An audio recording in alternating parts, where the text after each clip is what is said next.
I've been actually down in Hastings on and off since 1985, but I always wanted to live by the sea. We used to go canoeing when we were kids a lot, and I just loved being by the sea. And we were a bit landlocked in Scunthorpe, and the North Sea isn't very inviting. Is there something special about Hastings? Well, I initially came down here because I worked on the steelworks up in Scunthorpe, and I wanted to get away from Scunthorpe, and so I decided that going south was a pretty good idea.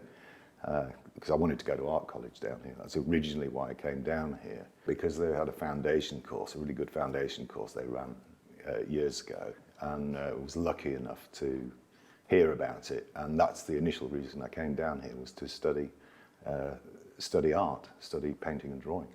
I was here for 3 years, 2.5, 3 years, and then I was in Canterbury for 4 years, and then I lectured over in Canterbury for about 8 years drawing.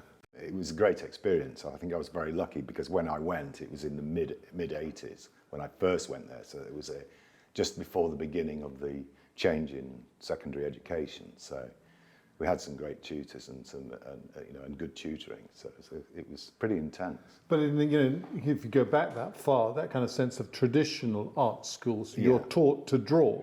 Well, we were taught very intensely drawing, and on our foundation course, drawing was massively, well, it was a subject that art tutors were incredibly passionate about, so we spent a lot of time drawing, and that was the thing that I really liked most, was drawing. For me, drawing's where it's at. I go out and I go drawing, and I draw from life. I mean, and I think that informs everything, definitely informs absolutely everything that I do. I don't really have to think about it. But your images of horses are animated, deliberately so. Yeah, I mean, the idea of capturing movement in a drawing is, that's a huge challenge. That's a huge challenge. And with horses moving all of the time, I think it's, because I work with horses, then it was something that was close to me, and I've always kind of worked with things that are near to me.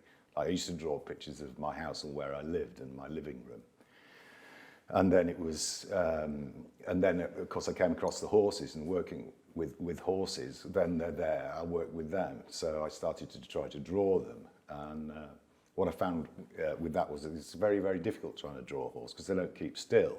So I really got interested in dressage, because then of course you can see the horse doing and performing its natural movements. They're not tricks. Dressage comes from a cavalry tradition. So the horses, basically, you say horse is being built, and what that means is that the rider is training the horse and building the horse's muscles so it can carry a rider and perform its normal movements, because of course they're not meant to have people sitting on them. So studying dressage, because they repeat movements, it gave me the opportunity to look at a horse consistently doing the same thing. So it's a perfect place for me to work. Okay, well, sorry, frankly, there isn't much dressage here, is there? Where did you do this? Well, right, okay. So there's not much dressage in Hastings, I have to say, and where we are. But if I drive within 50-mile radius from here, I've got some of the most famous dressage trainers in the world, who I've been fortunate enough to work with. Kira Kirkland is one. I think she's now done 7 Olympic Games, have been involved with. She's trained all sorts of teams from all around the world, but I've spent a lot of time with her over there watching these incredibly tremendous world-class Formula One horses, really, is what they are, whose movements are just unbelievable. But if I was there watching you at work, what would I see? I work with pen and ink, so I have an ink pen, so a nib, a steel nib, and then I have a small brush, and then I have 2 pots of ink, one which is 80% water and one which is 100% ink. So it gives me a very limited palette. So then I'll hold the 2 brushes. I've got my sketch pad, so I'm holding that and the pad, and I'm looking at what's going on, and then I'm working in the pad with the brush and with the pen and reacting really to what I'm seeing. So that's how I work in that situation. It's fast. It's very fast, yeah. So it's very quick and very immediate. And the only and the kind of movement, these people, I see these people as my peers. So if they're getting it, then it's worked. I'm just thinking about my favourite representations in art of the horse. Degas sculptures, the movement in those, I think, is probably the best example. So if we're ever wanting to achieve something which is on the mark, it would be something that has that kind of I don't know what the word for it is, that kind of likeness, that kind of representation. But you're going for immediacy, aren't you? Yeah. And movement. Immediacy and movement, yeah. So it's never static when I'm drawing. You know, it kind of never finishes. So I'll get so far with it, and that movement's finished. So it's time to move on. So yeah, it's very, very immediate. But you're doing this in minutes, I guess. Seconds. Yeah, it's it's seconds. So a horse will come from round a corner up alongside in front of me. So it's from there to there. That could be it. And that you like. And that's it. Yeah, that's done. Yeah. So, and are you pleased or not pleased? I don't really make any judgment when I'm doing it. What I've tried to do is not become habitual. So I maybe pick up on one thing that the horse is doing, and I think that the way I think about it, there are two frameworks on which that anatomy hangs and that movement hangs. One framework is anatomical, and the other is rhythmical. So if you think about the way in which, thinking of Degas again, a ballet dancer might spin or turn around, the ballet dancer is describing a space. With a horse moving forward, then the energy is moving from one place to another. So that might be an arc of where it's the direction in which it's going. So that becomes a mark. So it becomes part of the description as well. So that is also, so in a drawing, then I wouldn't hesitate about saying that feels like that's going that way. But there is a sense of animation in terms of there's more than one line. Yeah, there's usually more than four legs as well, which is not necessarily what I'm trying to do. But I tend not to worry about stuff like that when I'm collecting information, because drawing really for me is not a practical way. It is it's a physical way of looking at something. Actually people look and they think that they're seeing. Well, actually they're not seeing anything at all. But the thing about drawing it is it makes you think about what you're looking at.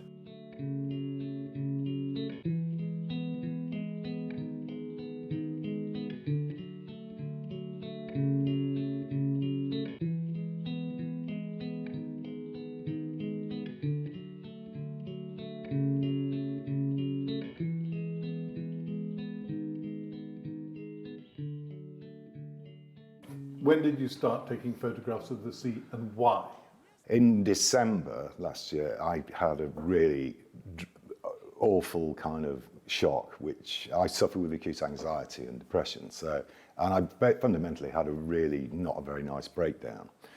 And this is not the first time this has happened to me. It's something that I know and I understand. And understanding something and knowing something doesn't mean to say it doesn't have an effect on you.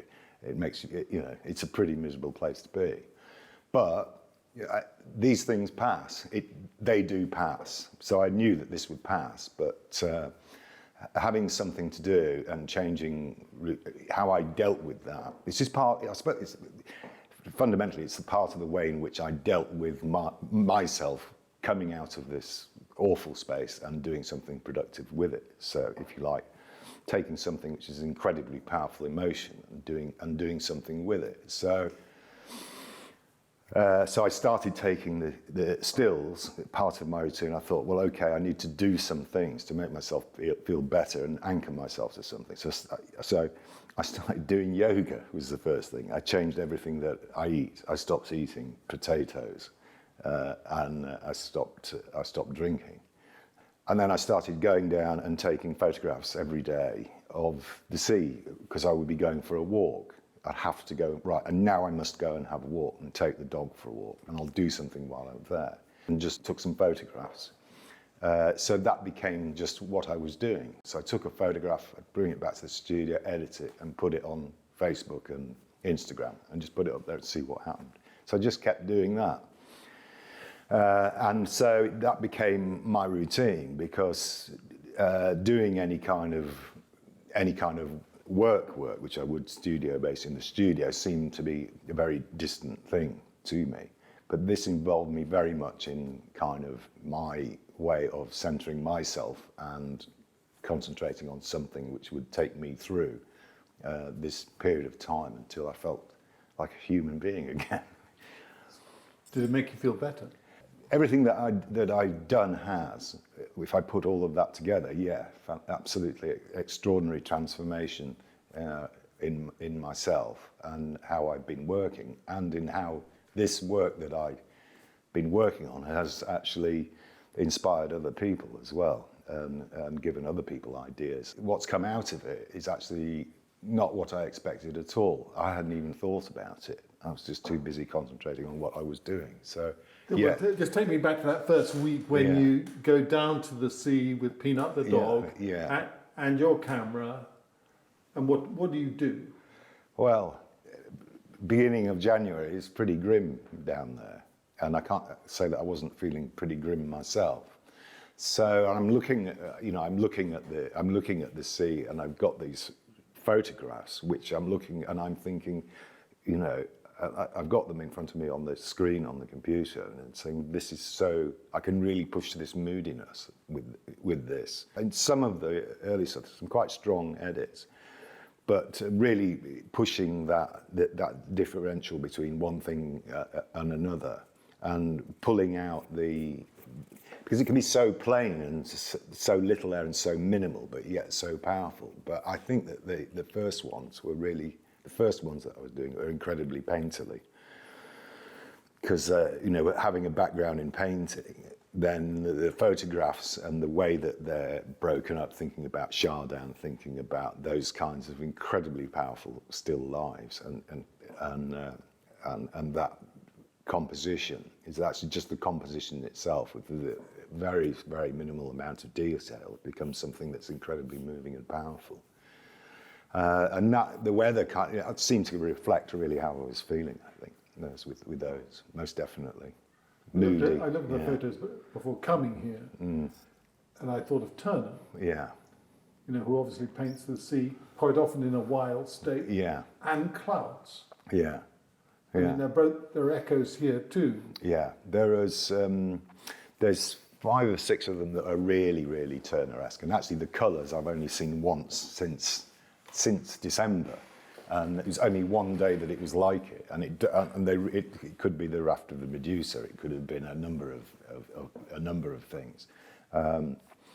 There's an orange there. Yeah, there's an orange in them, and it's a very particular thing. And I've seen it that one day, and I haven't seen it since. And most of the time, it's been green for about the last 4 months, 3-4 months. It's been the same colours, and they're not changed yet. You said something earlier on in terms of, anyone can take a video camera or a stills camera, and everybody goes on holiday and points it up to sea, usually with a few folk or their kids paddling around. Yeah. So you were aware, this is, it's a cliched subject. Totally, yeah. It is a cliche subject. I love cliche subjects. They're great because people are frightened of them. And if you look at, painting, people taking up painting and taking up drawing, they don't want to represent anything. So representation, for example, people don't want to do representation because it means they're seen. But people don't realise that actually they need to develop their own handwriting, which is what drawing is. So, yeah. The adjective that came to mind, again, I scrolled through everything you have online. I thought about serenity. Well, finding peace, some kind of peace, or solace is one that is used a lot, I think. Peace and a bit of fucking peace and fucking quiet from the racket in my head. My state of mind is really, really difficult, and noisy. But to go down and concentrate and be specifically looking and focusing on something, no pun intended, to be focusing on doing a particular task, I found that in the mood that I'm in, I think it definitely had a huge effect on how they've appeared and how they've come out and and the choices that I've made, whether they're conscious or not. But certainly, I think that through the series, it's quite apparent and that there's something going on. There's certainly something going on for me, and that's been picked up on, and that's been noticed by other people. So that's definitely come through in the work. What have other people said? I was surprised how enthusiastic people were. Yeah, it surprised me a great deal. I knew that what I was doing was right for me. That's what I wanted to do at the time, and I just took the risk. I'll just publish these, and I'll just keep doing it. And there's a compulsion, isn't there? Yeah, yeah, and I was definitely compelled to actually, in the way we were working through with what was going on with me, to go and do something. So that was compelling. I was compelled to go and do something because I knew that would help me. That particular discipline, going and looking and taking those photographs, certainly was feeding me and allowing me to express, to be expressive, and like that was picked up on.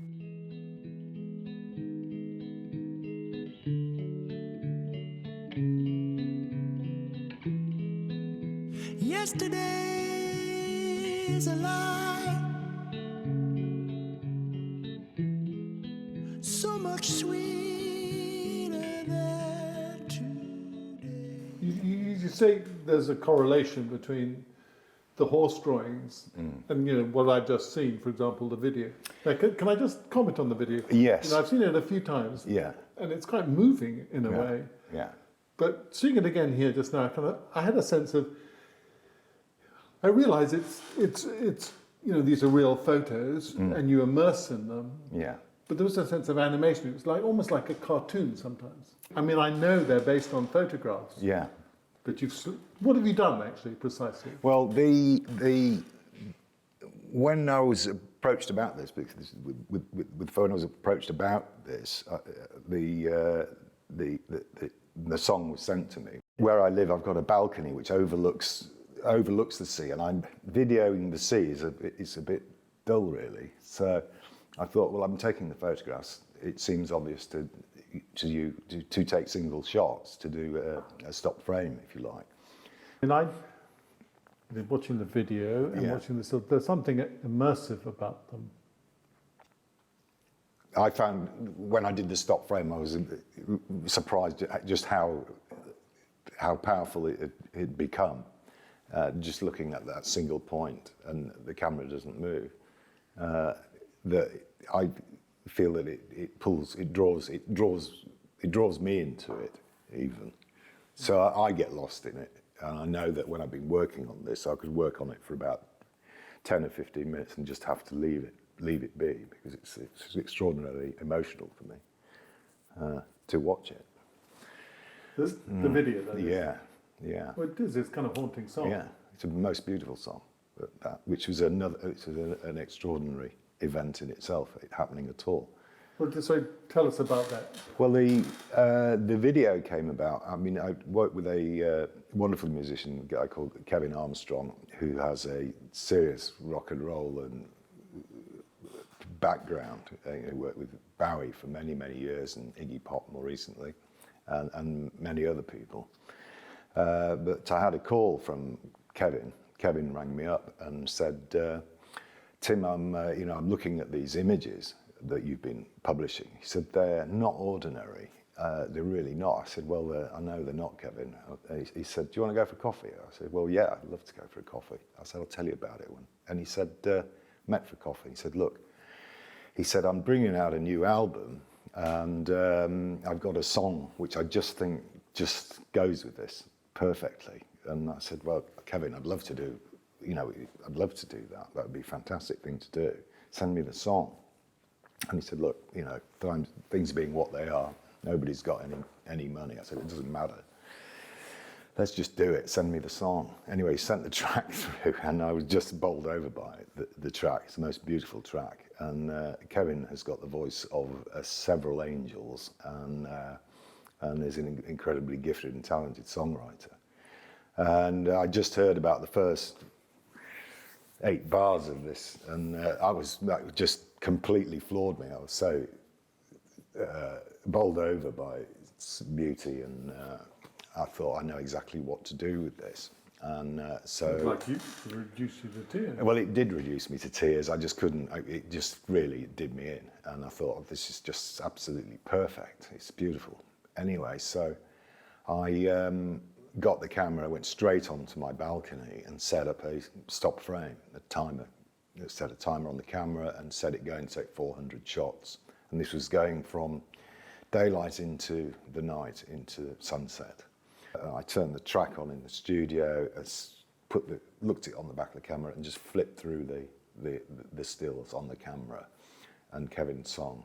And I just had tears, tears in my eyes. It's just overwhelming. So I rang Kevin up. I said, I think you need to come and look at this.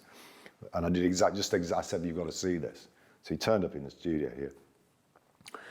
And I said, you've just got to, just come here and look at this. He said, I thought you'd done it. I said, just look at this. Anyway, so I turned his track on and just did exactly the same thing and dipped into darkness. And Kevin just went, my God.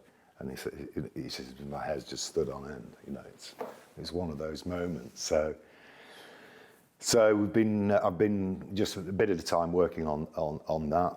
About once every couple of days, I'd ring Kevin up, or I'd meet him down on the seafront for a cup of coffee it's usually about 8:30, 8:45 in the morning. And I'd get down there and I'd say to Kevin, well, I've done 15 minutes in the studio, Kevin. I've been crying since 7:30. You know, it's really like, and Kevin would be going, great, more crying. So if you're not crying, it's not worth doing, you know. So it's one of those, definitely.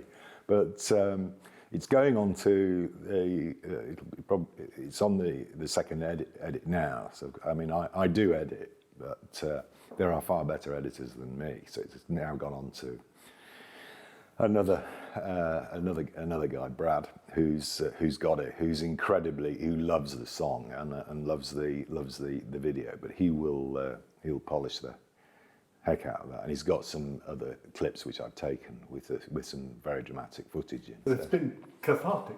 Yeah, totally cathartic. Yeah, it's been cathartic, and also it's given me a great deal. There are prints for sale. These are actually objects. I'm producing NFTs for the slides in the video.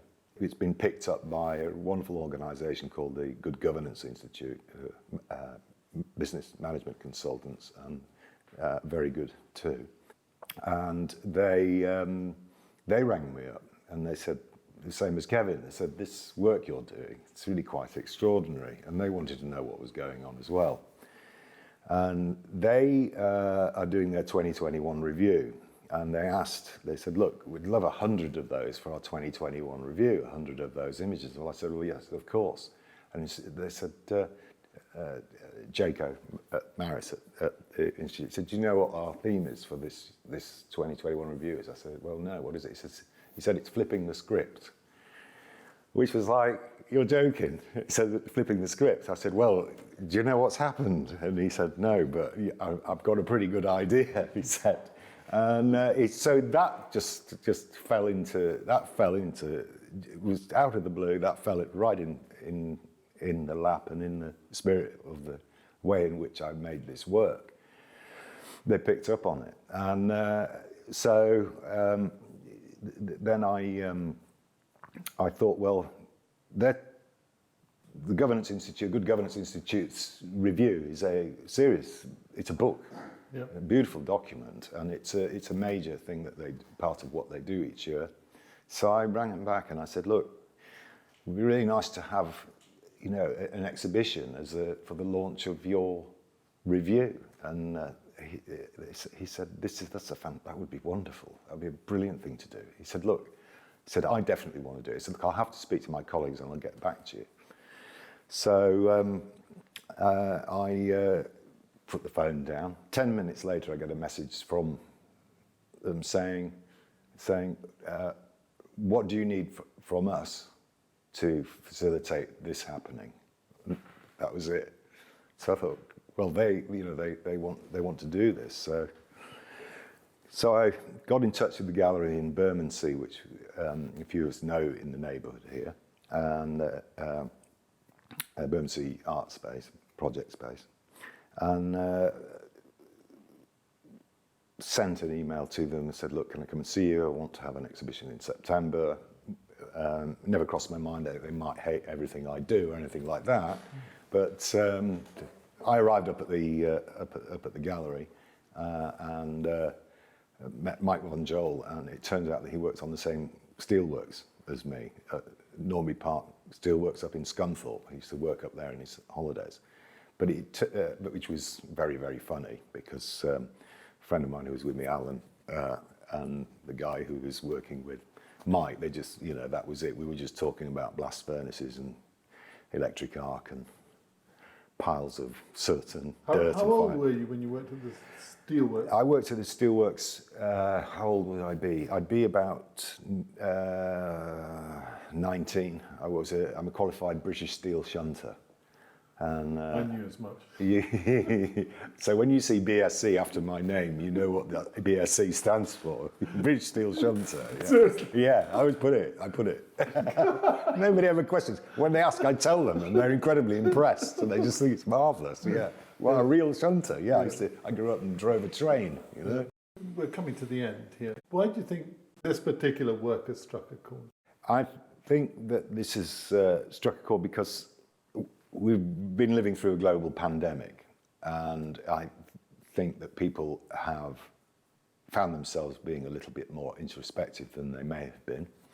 People have found that they've had time to reflect, and some may not have wanted that. Others have, I think, thrived on the fact that they have had time.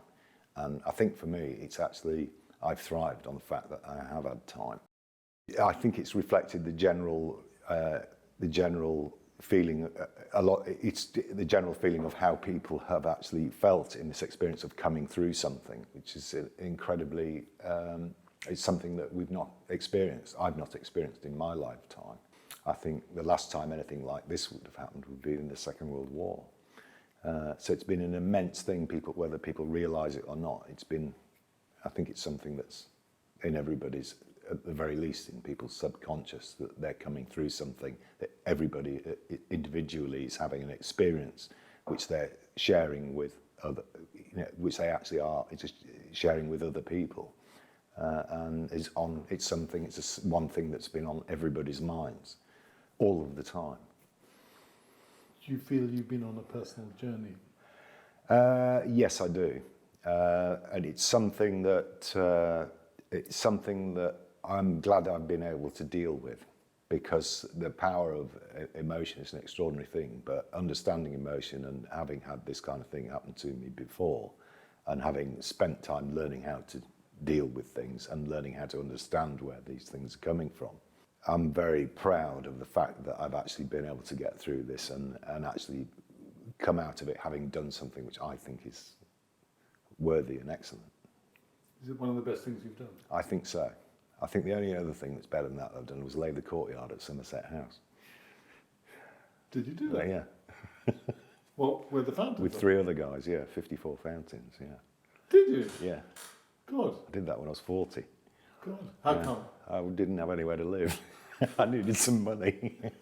So in terms of a permanent artwork, yeah. That's one I'm very proud of, but I think I'm proud of this one. I think that this is all the kind of, I think if I'm thinking of things that I've learned, I mean, obviously there's practical things that I've learned. I've learned to take a photograph. didn't you know how to before? Oh, yes, I did. But I mean, it's one of those things that where I've been able to put together, a lot of my skills that I have on a practical level. And also to be able to deal with something with an incredibly intense experience, and having the technology just there. I just happen to be a photographer and other things, but to be able to put it together in a coherent way yeah, it's been an interesting journey. But there's a practicality and a professionalism about Yeah. it. You know your kit. Yeah. But what's it like, from that beginning? With as you described, you've been through your personal trauma back in December, and then you begin this slow catharsis. Yeah. And do you feel almost every day going down to the beach and taking that photograph as a slow healing process? Definitely, yeah. There has been for me. I mean, and it's like I really enjoy going down there, even if it's just going to look and see that it's still there almost. It's still there. And I go down there now, with Peter. I'm smiling. I think, Christ, I'm too happy, and the sun's shining. But it's interesting. But one of the things that I did think that really, I can say, fucked me off, is the fact that I don't necessarily wanting to be making art out of misery, so there's. I think that there in that work as it's progressed and as the work's come on, there's a feeling of great celebration as well, and rebirth, until, I think... You're manifestly happy. Yeah, I am. I'm really, I am, which is not where I was, 5 months ago. Definitely not. But yeah. And are you a man who still goes down to the sea and take photos? Yes, yeah, I do. I get down there most days at some point and take a photograph. But particularly now, I'm a little bit more, because I'm so busy with what's coming out of this, I'm spending a lot of time collating the work, preparing, and the practicalities of an exhibition coming up. That's quite a lot to think about. And it's a big portfolio as well to manage. But I'm able to, because what I see when I wake up in the morning is the horizon from my bed. That's what I see out the window, the horizon. And then I look down, I can see my toes. I don't think I want to know anymore. No, you don't. You can see them. So I can see the horizon, and so I can see what kind of a day it is and what the colours are. But if I see anything that I've not seen, or that is slightly unusual, if I see, I'm straight out there with the camera, or I open the balcony door and the tripod's there, and click. Or if it's a sequence I can see happening, then I can stick the time lapse on and open the door and just leave it. But as soon as I see anything, I just constantly. I even get messages now. People send me text messages saying, "Have you seen this?" And I'll text back and say, "Yeah," or whatever. I'm down there now. They're telling you about the state yeah, of the sea. yes. People are, about the state of the sea. Have you seen this? Yeah. Did you get that the other day? Yeah, I did. Here you are. So it's people really warm to it. Yeah. A final question. You've seen it a lot of times, and it continues to be refined. Well, what do you feel, or how do you respond when you watch on your own the combination of your pictures and Kevin's music? I still find it really. I get very emotional. I find it. When I watch it, it's just every time. It's the verge of tears for me. It really works. And that repeated lyric broke my heart. Yeah. As a resonance. Oh, totally. Yeah. It's an extraordinary thing, and maybe a gift. Yesterday is a lie, so much sweeter than today. While we just